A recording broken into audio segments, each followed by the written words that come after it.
Julia Armfield's debut novel, Our Wives Under the Sea, was a work of Lovecraft-inspired queer gothic horror that left an indelible mark on every single person who read it. And now we have her follow-up, Private Rites. These two novels, when put together, prove that Armfield has an uncanny ability as an author to haunt her readers. Our Wives and Private Rites are two novels that, once you read them, never ever leave you. They worm their way into your mind, into your feelings, into your soul, and they do not go away. If you don't like the idea of being truly haunted by a novel, you should probably steer clear of Private Rites, but doing so would be a mistake. Which means I guess you have no choice but to be haunted. So what's it about? Well, Private Rites is an apocalypse novel, which means that it is immediately much larger in scope than Our Wives Under the Sea was, but it also feels kind of more thematically subtle as well. Since apocalypse fiction is everywhere these days and has been for a while, you really need to find a way to stand out as an author. In my opinion, Emily St. John Mandel did that with Station 11, an apocalypse novel that is all about preserving the achievements of humanity, our literature, our art, our culture, rather than focusing on the survival of us as a species. And now Private Rites stands out by being a kind of mundane and awkwardly, shamefully realistic depiction of an apocalypse. The apocalypse in here is all too real, very, very slow, and therefore almost kind of boring. This is not the world of Mad Max. This is a Britain that is steadily drowning. Once again, we have Julia Armfield exploring the dread, the terrifying power of water, but in a very different way. Thanks to rising sea levels and almost constant rainfall,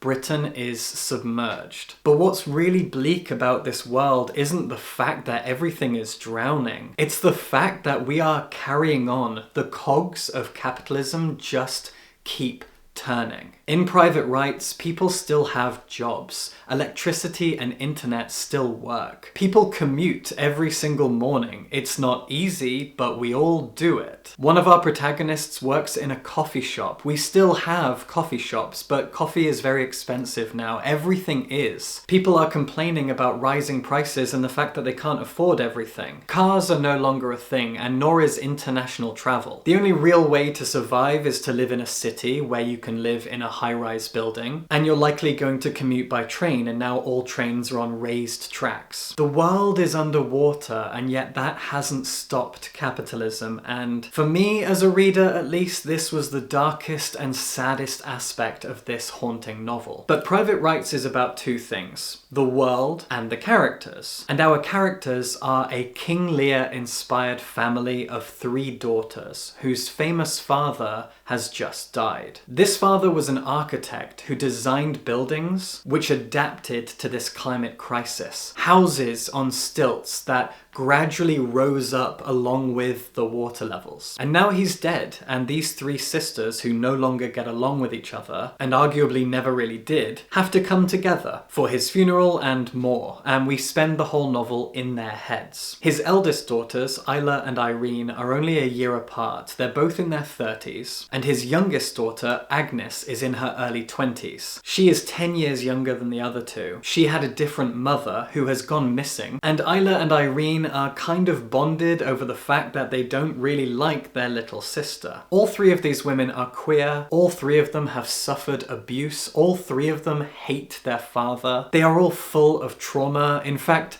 you might have heard that thing about how people who have struggled with their own traumas and insecurities often become therapists and psychiatrists in order to help other troubled people rather than addressing their own issues. Isla is that person. She's a therapist. Therapy is still a thing in this world. Agnes, however, is a hedonistic and careless, not really carefree, young person who does very daring and irresponsible things like hooking up with strangers in public public places. And if there is one big issue for me with this novel, it's the fact that you never really get to know these characters despite spending the entire novel in their heads. And that's why I can't even talk about Irene, because after 300 plus pages with these women, I have no idea who Irene is. That is deeply frustrating to me. And despite the fact that this is an incredible novel that will haunt me for the rest of my life, I will be doubly haunted by the fact that I don't know who one of the characters is. There is nothing about Irene that I came to understand, that I came to intimately know, that I can recall at all. I hate to lean into stereotypes, but it's kind of hilarious that this is the case for the middle child. But I'm an only child, so what do I really know? But I do think that, at least to a point, these characters being kind of unknowable was done on purpose. Leaning into the idea that no matter how well you get to know someone, you can always question how much you actually understand them. And to support this, these women are brought together by the death of their father, someone whom throughout the entire novel we never meet.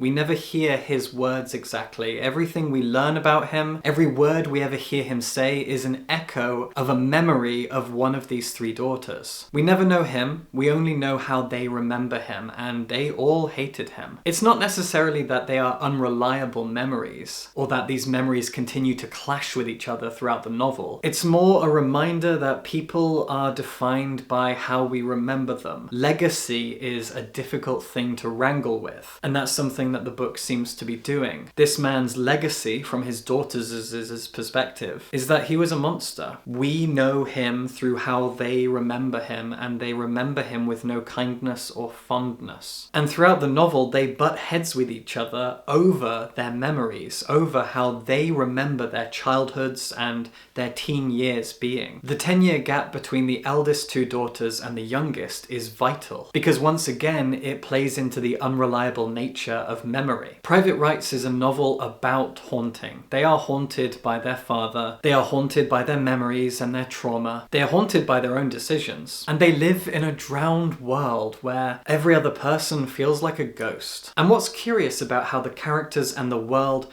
intersect is how empty everything feels. We only know these women. There really isn't that much of a supporting cast of characters. It's a very intimate story. We move from perspective to perspective between these three sisters, and each of them has a partner or a friend that you get to know, but the world still feels so empty. And while that might sound like a criticism, it is in fact praise, because a world like this should feel like it's dying. It is. And the fact that everyone continues on, almost as if they don't even notice it, makes them all feel half dead, makes them feel like ghosts. Private Rites fits every definition of haunting. The way that it presents apocalypse and the climate crisis is in itself haunting to the reader. It is so reflective of our situation that it made me want to cry. But it's also thematic about people being haunted by family, by their dead loved ones, by their memories of those people. And it also depicts a world that feels like it's being haunted by the living. Because what we have in this world is the ghost of capitalism. Society's wheels are still turning, but to what end?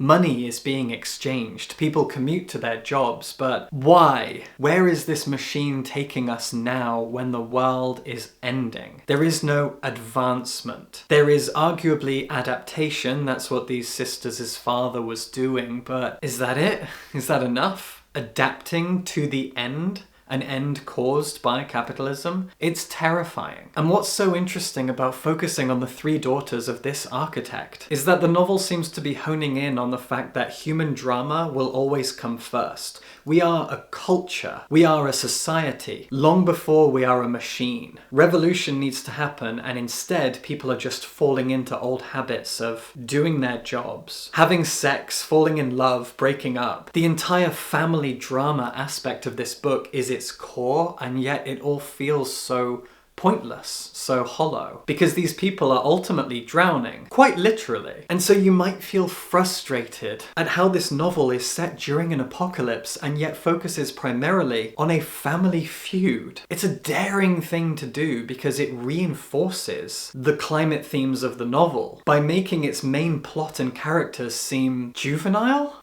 It's pretty amazing. There were a lot of things that frustrated me about Private Rites. Like I said, I don't know who Irene is, but it really feels like that's the point. Delivering a climate crisis in a way that makes everything seem mundane and sad, because that's likely how it would play out, or it will play out. And also just trivializing the things that we consider to be so important. I'm going to be thinking about this book for literally ever. It lives in my head now. It is a ghost in my house, a ghost in my soul, and I have to live with that, but it's worth it. If you enjoyed this video, please consider supporting me on Patreon. Since my Patreon is what pays the bills, I provide my patrons with a ton of unique perks, and I've built a wonderful bookish community on Discord, which you can join for just $1 a month. And if you can't do that, you can always click the super thanks button below this video and leave me a tip. I really appreciate it. Thank you in advance, and subscribe for books.